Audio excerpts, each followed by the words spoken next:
आज के वचन यूहन्ना 16 अध्याय के 32 वचन में लिखा है, देखो वो घड़ी आती है वरन आ पहुंची है कि तुम सब तितर बितर होकर अपना अपना मार्ग लोगे और मुझे अकेला छोड़ दोगे, तो भी मैं अकेला नहीं, क्योंकि पिता मेरे साथ है। यह उस समय की बात है। वचन कहा जाता है जब यीशु मसीह को पकड़वाने जाने का समय आ पहुंचा था और उसका जो भी साथी संगी चेला वगैरह सब था वो छोड़कर उसको भागने वाले थे और ये यीशु मसीह जानता था। और वो उस समय कहता है कि तुम भले ही मुझे छोड़ जाओ, तुम भले ही मेरा साथ छोड़ दो, लेकिन परमेश्वर जो मेरा पिता है, जो मुझसे अत्यंत प्रेम करता है, वो मेरे साथ रहेगा। और आप लोग जानती है गतसमनी के बाग में यीशु ने उनके चेलों को कहा था कि वो लोग उनके लिए प्रार्थना करें, परंतु वो लोग सो गए थे और जो है वो अकेला प्रार्थना कर रहा था। वो चाहता था, वो डर रहा था कि इस विपत्ति के समय से जो कैसे गुजरेगा, वो बहुत डर रहा था। आप लोग वहाँ पर पढ़ सकते हो कि उसका पसीना जो है खून हो गया था, लहू हो गया था। और साइंस कहते हैं कि जब मनुष्य बहुत ज़्यादा डिप्रेशन में, बहुत टेंशन में होता है, तब जाकर उसका लहू जो है, उसका पसीना जो है लहू हो जाता है। तो वो समय वो जानता था कि किस प्रकार उसके जो है कोड़े पड़ेंगे, किस प्रकार वो क्रूस पर चढ़ाया जाएगा। आप सोचो कि कोई व्यक्ति जानता है कि उसके साथ आगे क्या होने वाला है, वो कितना डर गया होगा। लेकिन हम तो नहीं जानते कि हमारे साथ आगे क्या होने वाला है, इसलिए हम शांत रहते हैं, परमेश्वर पर विश्वास रखते हैं, परंतु वो तो सब कुछ जानता है। क्या कोई मनुष्य सब कुछ जानने के बाद कि उसके साथ क्या होने वाला है, क्या वो उस परिस्थिति से गुजरने के लिए तैयार होगा? क्या वो उससे भागेगा? नहीं। परंतु यीशु नहीं भागा, परंतु परमेश्वर की इच्छा पूरी करने के लिए उसने वो कष्ट दुख सहे।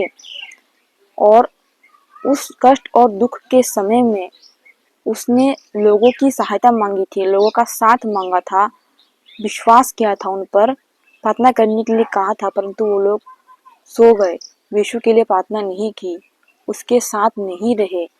तो क्या मनुष्य परमेश्वर का साथ इस कठिन समय में छोड़ सकते हैं, जो हमारे पापों के लिए मरने के लिए आया था?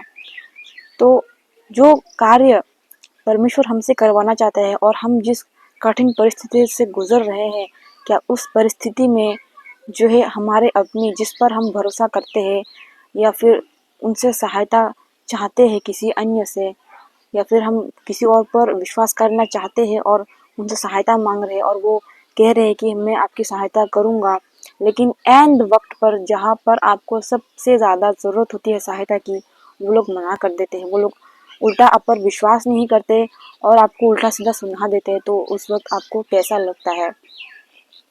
इसलिए मैं भी बहुत थक चुकी हूँ दूसरों से मदद मांग कर, अपनों से विश्वास किया, अपनों पर मैंने अपना टाइम स्पेंड किया है, उनके लिए बहुत कुछ किया है, लेकिन एट द टाइम जब मुझे उनकी सबसे ज़्यादा ज़रूरत थी, उन्होंने मुझे छोड़ दिया, मुझे लात मारी है उन लोगों ने। तो इसलिए अब मैंने फैसला कर लिया है कि अब मैं किसी की ओर नहीं ताकूंगी, किसी की ओर मैं आशा नहीं रखूंगी, केवल परमेश्वर पर मैं आशा रखूंगी। अब मैं पीछे की ओर नहीं मुड़ूंगी, परंतु मैं सामने की ओर देखूंगी, जहाँ पर मेरा पिता परमेश्वर है और जिस कार्य के लिए उसने मुझे चुना है, मैं वो पूरा ज़रूर करूंगी। आज मैं उन भाई बहनों से कहना चाहती हूँ जो लोग इस प्रकार मेरी तरह कठिन परिस्थितियों से गुजर रहे हैं, वो लोग इस वचन के द्वारा आशीष पाए और वो भी किसी दूसरे पर विश्वास ना करें, परंतु परमेश्वर पर विश्वास करें, क्योंकि वही सच्चा है, वही सच्चा पिता है हमारा, और एकमात्र वही है जो हमारी जो है चिंता करता है, हमारे विषय में सोचता है, हमारे लिए वो हर चीज करने को तैयार है। उसने एक लौते पुत्र को जो पवित्र था, जिसने कोई पाप नहीं किया था, हमारे दंड के लिए, हमारे पापों को भोग करने के लिए बलिदान कर दे, तो सोचो वो हमसे कितना प्यार करता होगा, सोचो वो हमारे लिए क्या क्या कर सकता है अगर हम उस पर विश्वास करें तो इसीलिए आप लोग उसके प्रेम को जाने, उसको जाने कि वो कौन है। तो तब जो है जब आप उसको प्रेम का एहसास होगा, तब जो है आपको उसका अपनापन एहसास होगा, जब सब आप लोग को छोड़ जाएंगे। एक्चुअली जो है जब मनुष्य को सबसे ज़्यादा दुख मिलता है ना, तभी ही जो है परमेश्वर और उसके बीच का संबंध बहुत मजबूत होता है और वो व्यक्ति परमेश्वर के बहुत करीब जाता है और बहुत कुछ सीखता भी है उस दुख से, कि असल संगी हमारा जो है कोई इंसान नहीं, कोई साथी नहीं, कोई माँ बाप नहीं, कोई फैमिली नहीं, परंतु परमेश्वर है। और ये बात मैंने सीख ली है कि मेरा जो है कोई साथी नहीं है, परंतु परमेश्वर ही मेरा परम साथी है, मेरा परम मित्र है। और जिस प्रकार वो मेरा साथी और मेरा परम मित्र है, वैसे ही वो आपका साथी और आपका परम मित्र भी है। मैंने ये सीख लिया है कि मेरा परम मित्र कौन है। मैंने ये सीख लिया है कि कोई इस संसार में किसी का अपना नहीं है, परंतु परमेश्वर ही इस संसार में सबका अपना है।